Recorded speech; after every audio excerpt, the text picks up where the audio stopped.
Hello everybody, my name is Michael, I'm running the Board Games Chronicle, and today I would like to bring to you Soldiers in Postmen uniforms. So the third game in a series by David Thompson, Valiant Defense. We already had the Pavlov's House, which took place in Stalingrad in 1942. We already were witnesses to the incredible battle which happened in Austria in 1945, Castle Eater. This time, the valiant defenders will be in Poland, in Gdańsk, also called in German Danzig. So let me now focus on this newest game, newest installment in this series. So, what's this game about? In September 1939, Hitler attacked Poland. And as you know, one of the key elements of, let's say, dispute was Danzig. In Danzig, there were a lot of Polish outposts and also Polish post office. This game tells the story of the valiant defenders of the Polish post office who were struggling against SS, Sturmpolizei and other units for the whole day in September 1939.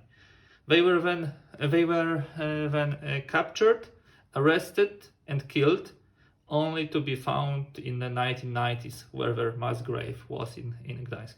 They are heroes in Poland now, and this game tells the story of this battle. Let's see what we have in the box. The DVG games usually are very beautiful and I like how they are being done. So we have a rule book. If you played previously, you'd know that there will be some introduction to the game. Very nicely presented components and games mechanics. Usually at the end we are getting some optional rules, and also in the Postmen you would have them. If I remember correctly, this will be the tactics cards and different setups. Yeah. So here are the tactics cards which spice up the game. There are two levels like veteran and expert. You can also check how well the game went. It's kind of a tower defense game when you try to survive the attacks. And yeah, let me show you the map.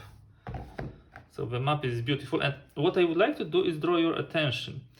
You don't only have a color coding, but you also have a symbols. So for the people who has problems to differentiate colors, it's very important because this game is also friendly to them. Let me just open the map. I told you that DVG does wonderful job with the maps, and here it is, a beautiful, simply beautiful map.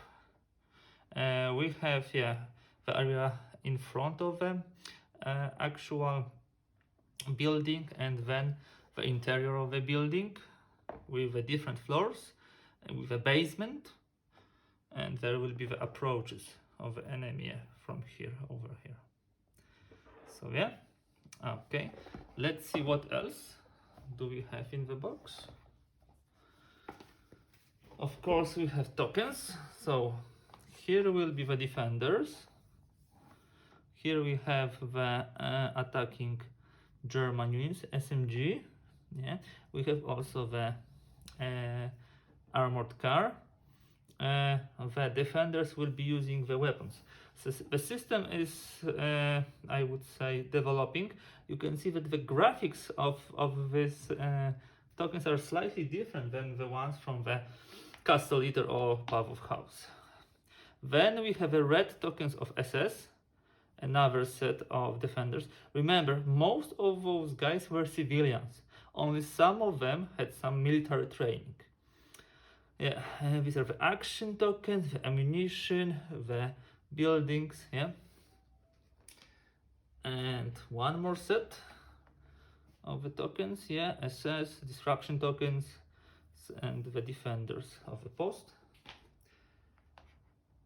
Here you would have some interesting part, because the red ones, if I remember correctly, are the defenders of the Polish post office who underwent some military training. You have also riflemen and again SS SMG. Okay, what else do we have here? We have some riflemen. We have MGs. These were placed outside the reach of the Polish defenders and were pounding at the building. You have also the infantry gun here. All the names are, of course, of the defenders, the authentic ones. Okay, let me. There are some spares. Fine.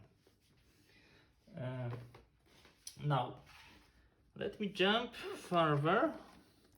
We have some really nice player aids. I think they are similar to what we already saw in the previous games. I like them. You have everything in one A4 sheet. We have enemy face, and now you can use the tokens or you can use the cube. For example, for the suppression or the ammunition and so on. We have also a set of dice. There are some 12-sided dice, I think. It's needed for some of the weapons. And of course, last but not least, the deck of cards. Let me open it. Okay, so I just unpacked the cards. So these are the attack cards, for example, attack 2, midday, as you can see, morning. And on each every card you would have what the Germans do. You draw a couple of the cards and they progress again. See, color, but also the symbol for the people who has problems with colors. I really like that David Thompson went to these Grand Flags to have this also implemented. So these are the cards. What else do we have in the second deck? Okay, open in a moment. Yep. Have it open. So it will be tactics for the evening. Okay, and morning. So the tactics card are actually making the game much more difficult. And as you probably remember from Pavlov's House or Castle Eater, it could allow the enemy to activate additional forces or roll more die or more effectively. So these are for the expert and veteran level. I would not start from them. Here is the third deck. You need to go through all the decks to end the game, but if the enemy manages to break into the building to a certain level, you would lose automatically. So these are the SS riflemen. They actually had to call for the reinforcements because the attack was going so poorly for the Nazi Germans. One more thing which I would like to draw your attention to. Among the defenders, you would see three special actual defenders whose death will cause a significant, let's say, impact on the morale of the defenders. You have civilians, among them a young girl who was inside the post office during this attack and some other guys. So as you can see, it reduces the morale of the defenders when those people are unfortunately becoming casualties. So that's a very short intro and look into the game. I can't wait to start playing soldiers in Postmen uniform. From one hand, I'm really counting on a really great game. I know this series is to my liking. A good solitary game, not overly complex, but not easy to play. A second dimension of this game is, of course, because I'm based in Poland and this is part of my history, and I'm really grateful that such deeds as the defense of this post office in Danzig in Gdańsk became part of a wargaming industry, wargaming teams. I'm really grateful that we can simply somehow commemorate those guys who give up their lives for the country. So I hope for a really good game, but also a good historical lesson.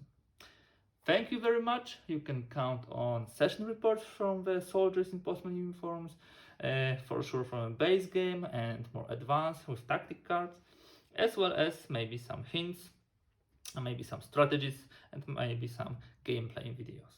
Thank you for today and hear from you soon. Bye.